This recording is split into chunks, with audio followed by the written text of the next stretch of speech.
Perfect അക്കാഡമിയെ കുറിച്ച് ഞാൻ കുറേ കേട്ടിട്ടുണ്ട്, കുറേ സ്ഥലത്ത് കേട്ടിട്ടുണ്ട്. പക്ഷേ എനിക്കത്ര ഞാൻ കാര്യമാക്കിയിട്ടുണ്ടായില്ല. എന്ന് വെച്ചാൽ ഞാൻ ഒരു സമയത്ത് ഇൻസ്റ്റിറ്റ്യൂട്ടൊക്കെ കുറേ സെർച്ച് ചെയ്ത് നടക്കുന്ന ഒരു സമയം ഉണ്ടായിരുന്നു. എൻ്റെ ഫ്രണ്ടാണ് പറഞ്ഞത് ഇങ്ങനെ ഒരു അക്കാഡമി ഉണ്ട്, നല്ലതാണ്, നല്ല നല്ല റിവ്യൂ ഒക്കെ ഉണ്ടെന്ന് പറഞ്ഞിട്ടാണ് ഞാൻ അവിടെ ജോയിൻ ചെയ്തത്. അപ്പോൾ ഇങ്ങനെ ഒരു അറിയാവുന്ന ഒരാൾ പറയുമ്പോൾ നമുക്ക് വിശ്വസിക്കാമല്ലോ. അപ്പോൾ അങ്ങനെയാണ് ജോയിൻ ചെയ്തത്. അപ്പോൾ ഞാൻ PT കോഴ്സ് ഞാൻ ചെയ്യുന്നത്. നല്ല എക്സ്പീരിയൻസ് ആയിരുന്നു. അപ്പോൾ ഞാൻ ആദ്യം ബിൽഡിംഗ് അല്ലായിരുന്നു ജോയിൻ ചെയ്യാൻ. എന്ന് വെച്ചാൽ എനിക്കൊരു ബാഡ് എക്സ്പീരിയൻസ് ഉണ്ടായിരുന്നു. അപ്പോൾ ഇതുപോലെ ആഡ് കണ്ടിട്ട് ഇതുപോലെ PT കോഴ്സ് അറ്റൻഡ് ചെയ്യാൻ പോയതാണ്. അപ്പോൾ അവിടെ ആഡിൽ അവർ പറയുന്നത് ഭയങ്കര എക്സ്പീരിയൻസ് സ്റ്റാഫാണ് ഇതൊക്കെ പഠിപ്പിക്കുന്നതും കാര്യങ്ങളെന്നൊക്കെയാണ്. പക്ഷേ അവിടെ ചെന്ന് കുറച്ചാൾ കഴിഞ്ഞപ്പോഴാണ് ഞങ്ങൾക്ക് മനസ്സിലായത് ജസ്റ്റ് പാസ്സായിട്ടുള്ള ആൾക്കാരാണ് അവിടെ മെൻറ്റേഴ്സായിട്ട് നമുക്ക് ഉണ്ടായിരുന്നതെന്നാണ് മനസ്സിലാക്കിയത്. എനിക്ക് മെയിനായിട്ട് പ്രശ്നമുള്ളത് സ്പീക്കിങ്ങും റീഡിങ്ങും ആണ്.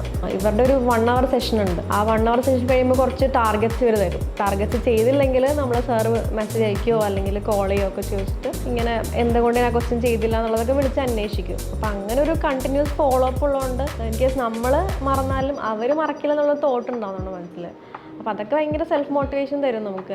അപ്പോൾ അതൊക്കെ കൊണ്ട് എനിക്ക് നന്നായിട്ട് സ്കോർ ചെയ്യാനും ഭയങ്കരമായിട്ട് വർക്ക് ചെയ്തെടുക്കാനൊക്കെ എനിക്ക് പറ്റിയിരുന്നു. കുറച്ച് നാൾ കംപ്ലീറ്റ്ലി ഓൺലൈൻ ക്ലാസ് ആയിരുന്നല്ലോ.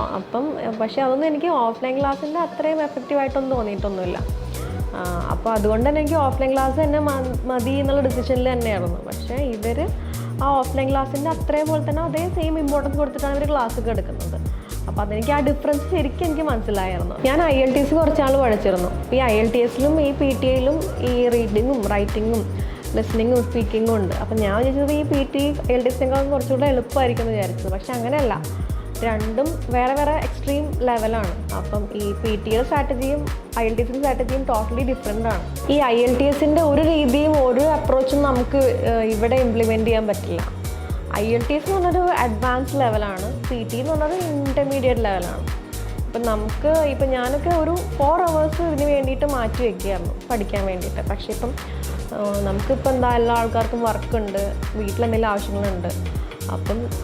ഇപ്പോൾ രാവിലെ ഒരു 2 hours പിന്നെ രാത്രി ഒരു 2 hours മാറ്റി വെച്ചാൽ തന്നെ ഈ ഒരു കോഴ്സ് കംപ്ലീറ്റ് ചെയ്തെടുക്കാൻ പറ്റും. അങ്ങനെ എനിക്ക് അഷ്വർ ചെയ്യാൻ പറ്റും. പിന്നെ ജോയ് സാറിനെ പറ്റി അറിയാമല്ലോ. സാറിൻ്റെ ആ ഒരു ഗൈഡൻസും ആ ഒരു ടീച്ചിങ് മെത്തഡോളജിയെ കൊണ്ടാണ് എനിക്ക് പെട്ടെന്ന് PT ക്രാക്ക് ചെയ്യാൻ പറ്റിയത്. ഞാൻ കുറേ സ്ഥലത്ത് IELTSും PTയൊക്കെ പഠിച്ച ഒരാളാണ്. അപ്പോൾ അങ്ങനത്തെ ഒരു എക്സ്പീരിയൻസ് വെച്ചാണ് ഞാൻ പറയുന്നത്. അപ്പം നിങ്ങൾ ഇവിടെ വന്ന് ആ കോഴ്സ് അറ്റൻഡ് ചെയ്ത് അത് എക്സ്പീരിയൻസ് ചെയ്താലേ നിങ്ങൾക്കത് മനസ്സിലാവുള്ളൂ. I can definitely recommend perfect academy.